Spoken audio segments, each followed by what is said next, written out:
कालपर्यंत बाजारात भीतीचं वातावरण होतं. सेन्सेक्स आणि निफ्टी मोठ्या दबावाखाली होते. पण आज अचानक बाजारात जबरदस्त कमबॅक कसं झालं? निफ्टी पुन्हा 24,000च्या वर गेला.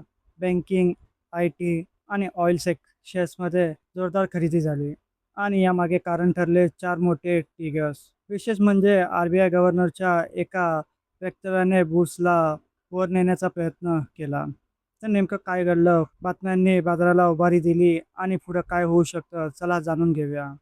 नमस्कार मित्रांनो, तुम्ही पाहत आहात बाजार तडका. आजच्या व्हिडिओमध्ये आपण पाहणार आहोत बाजारात आलेल्या जोरदार तेजीमागील 4 मोठी कारणं. चला सुरू करूया. सर्वात पहिलं आणि महत्त्वाचं कारण म्हणजे अमेरिका आणि इराण यांच्यातील सुरू असलेल्या सकारात्मक चर्चा. अमेरिकेने इराणवरील काही तेल निर्बंधामध्ये अंश सवलत दिली आहे. याचा थेट अर्थ काय? तर इराणचं अधिक तेल आता जागतिक बाजारात येऊ शकतं. जागतिक बाजाराचा जागतिक बाजारात तेलाचा पुरवठा वाढला की किमती कमी होतात आणि सध्या नेमकं तेच होताना दिसत आहे. ब्रेंट क्रूड $75 खाली आला आहे आणि WTI क्रूड $72 आसपास ट्रेड करत आहे. भारत हा जगातील सर्वात मोठ्या तेल आयातदार देशापैकी एक आहे. म्हणून तेल स्वस्त होणं भारतासाठी खूप मोठी सकारात्मक बातमी आहे. कारण भारताचा इम्पोर्ट बिल कमी होतं, तेव्हा महागाईवर दबाव कमी होतो आणि आर-बी-आय व्याजदर वाढण्याचा तणावही कमी होतो. म्हणून या बातम्यांनी बाजारात पहिला पॉझिटिव्ह ट्रिगर दिला.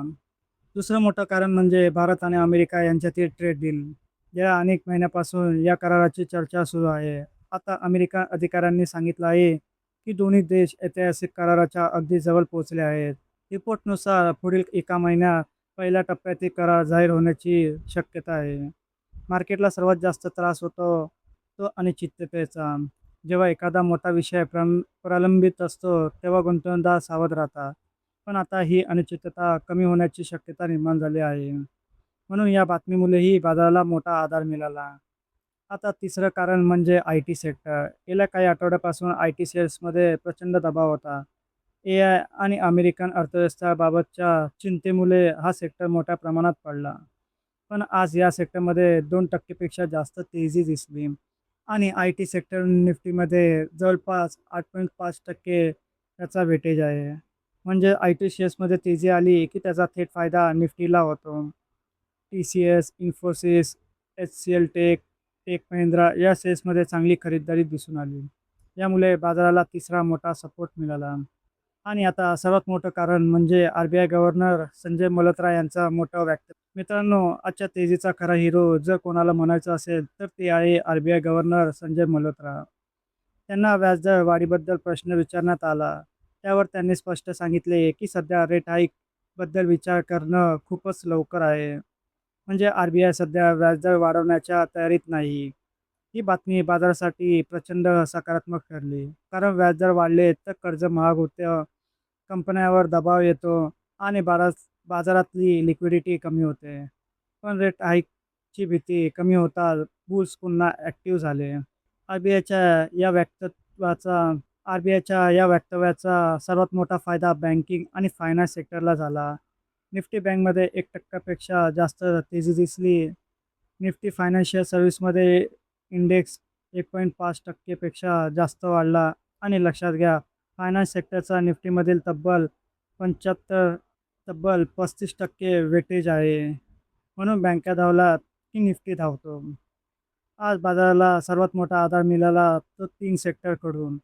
Finance, IT, oil and gas. या 3 सेक्टरचं एकत्रित वेटेज निफ्टीमध्ये 50% पेक्षा जास्त आहे. म्हणून हे 3 सेक्टर्स एकत्र वर गेले की बाजारात मोठी तेजी दिसते आणि आज नेमकं तेच घडलं.